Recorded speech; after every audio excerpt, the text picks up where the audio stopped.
Water. Are you serious? Water. Well, it's going to run out.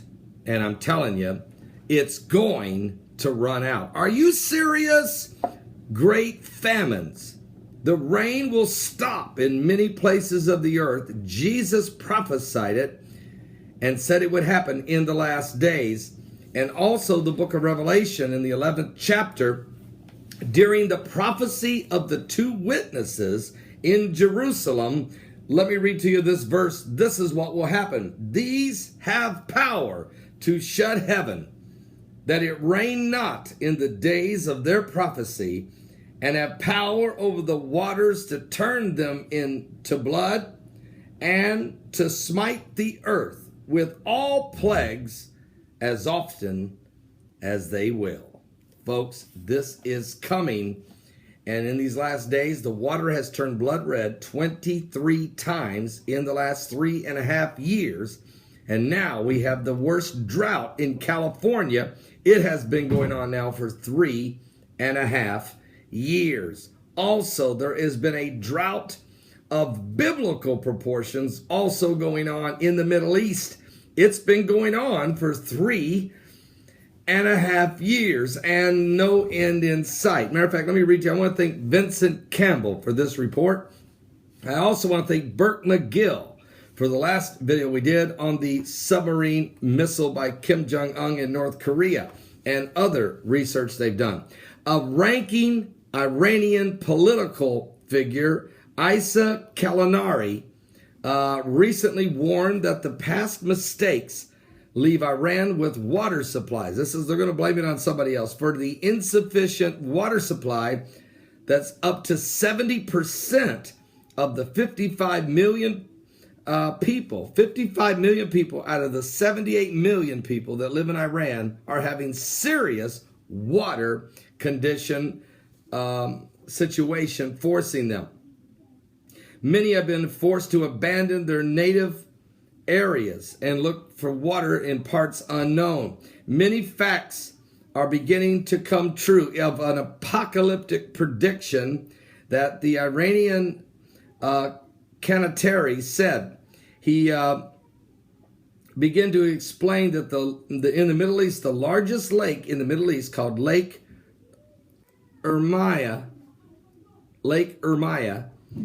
has already lost 95% of its water supply since 1996.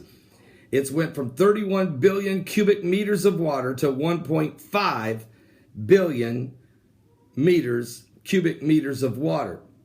Now, folks, listen to this. The Iranians are in trouble, not because of the threat of them having a preemptive strike on their nation from Israel, because of their constant pursuit of nuclear capabilities and how they constantly say they want to annihilate the Jews, annihilate the nation of Israel, but because God is shut off the water. Egypt, rising sea levels threaten not only to submerge the country's coastal cities, including Alexandria, Egypt, which has 4 million people, but the Nile River, one of the world's largest groundwater reservoirs.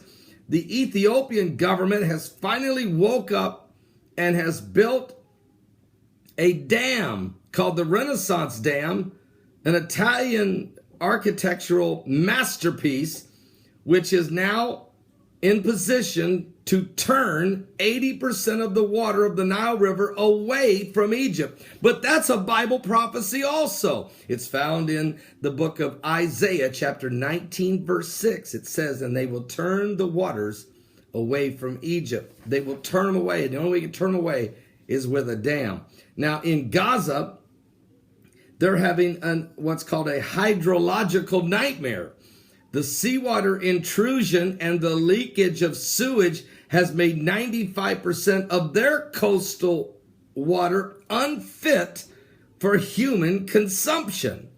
Rising seawaters and sewage leakage destroying their water supply. In Yemen, oil remittance permits to Yemens to indulge more heavily than ever before has major effect on the drinking water. They're using the water, only 1 quart per day per person is the new rationing going on because of a lack of water in Yemen. Then you have Syria. The Syrian government wasted $15 billion on a failed irrigation project from 1988 to the year 2000.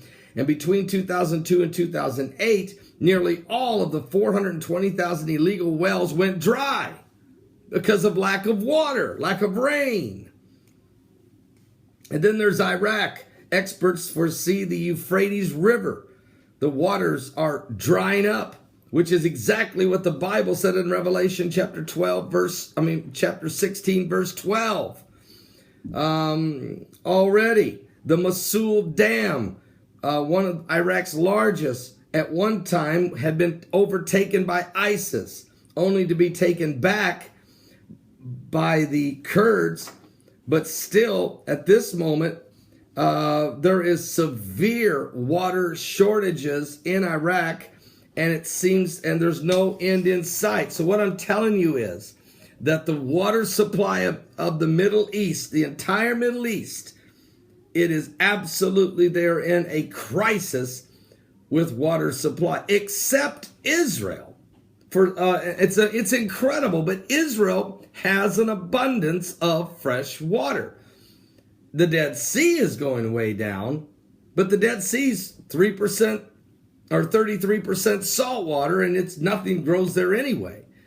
But the freshwater supply in Israel continues to flourish, while the rest of the Middle East is suffering, and while California is literally drying up. So what you have, folks, is the prophecies right out of the Bible, whether it be during the days of the two witnesses, Revelation 16, Isaiah 19, we're witnessing droughts on the earth of biblical proportions. Something biblical's going on with the signs of the second coming of Christ. And we're going to continue to monitor them and report on them and show you how the Bible is coming to pass right before your very eyes. Are you saved? It's time to give your life to Christ. He's coming soon. Are you ready?